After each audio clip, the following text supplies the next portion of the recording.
नमस्कार, मैं पूनम शर्मा भारत के गूंज में आपका स्वागत करती हूँ। जम्मू कश्मीर में स्मृति ईरानी का दमदार भाषण। भारतीय जनता पार्टी की मोदी सरकार में मंत्री ने बीजेपी के पक्ष के चुनावों में भाषण दिया। धारा 370 हटाने के बाद कश्मीर में कांग्रेस के साथ साथ पीडीपी और महबूबा मुफ्ती के फारूक अब्दुल्ला के साथ बीजेपी अकेली मुकाबला कर रही है। सुनिए स्मृति ईरानी का ये दमदार भाषण। डीडीसी का ये चुनाव, स्थानीय निकाय का ये चुनाव अपने आप में जम्मू कश्मीर के राजनीतिक इतिहास में एक ऐतिहासिक चुनाव है।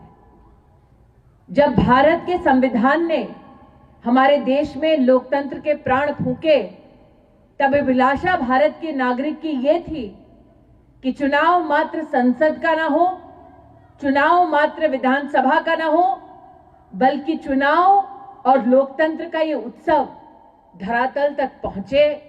और इसीलिए देश भर में पंचायत से लेकर संसद तक जनता जनार्दन को वोट करने का अधिकार जो भारत की संविधान ने दिया, वो हर नागरिक का गौरव बना। दुर्भाग्य की बात ये कि वर्षों से जम्मू कश्मीर की जनता लोकतंत्र के इस तोहफे से, लोकतंत्र के इस अधिकार से वंचित रही।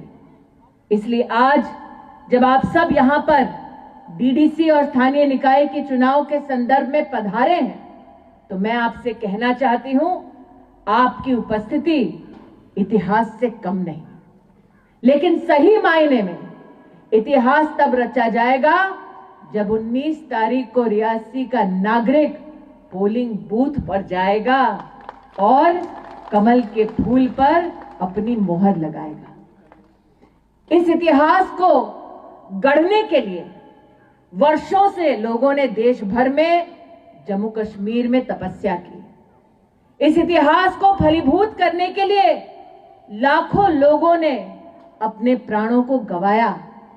यह इतिहास तब सुनिश्चित हो रहा है जब आपने साल 2014-2019 में अपना विश्वास नरेंद्र मोदी पर दिखाया, कमल का लोकसभा चुनाव में बटन दबाया और धारा 370 को देश की संसद में भारत के इतिहास से हटाया।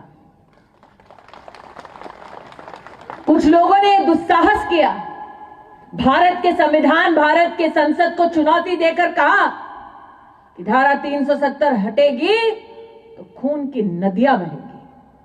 उन लोगों को इस बात का शायद अंदाजा नहीं था कि भारत के आवाम की ताकत क्या है, भारत का संस्कार क्या है, भारत का संविधान क्या है, कि वर्षों से एक एक हिंदुस्तानी इस चाह में था कि कश्मीर से कन्याकुमारी राष्ट्र एक ध्वज के नीचे एक हो, और उस सपने को साकार किया तो मोदी ने साकार किया और आपके आशीर्वाद से साकार किया। आज इस कार्यक्रम में मेरी बहनें पधारी हैं, भाई भारी संख्या में उपस्थित हैं। हमारे परिवारों का संस्कार ऐसा कि बहन बेटी जब जन्म लेती है तो परिवार या आश्वासन, ये वचन उस बेटी को देता है कि आजीवन उस बेटी के सर पर उस परिवार का आशीर्वाद रहेगा। लेकिन दुर्भाग्य था उन बेटियों का जो उस वक्त जम्मू कश्मीर में जन्मी जब धारा 370 जम्मू कश्मीर पर लागू थी। उन बेटियों से कहा जाता था कि अगर जम्मू कश्मीर से बाहर तुम्हारा ब्याह होगा तो तुम्हारा अधिकार तुम्हारे मैके से समाप्त किया जाएगा। अपने ही घर में बेटी को पराया करने वाले धारा 370 को हटाकर नरेंद्र मोदी ने जम्मू कश्मीर की बेटियों को, बहुओं को सम्मान दिलाया।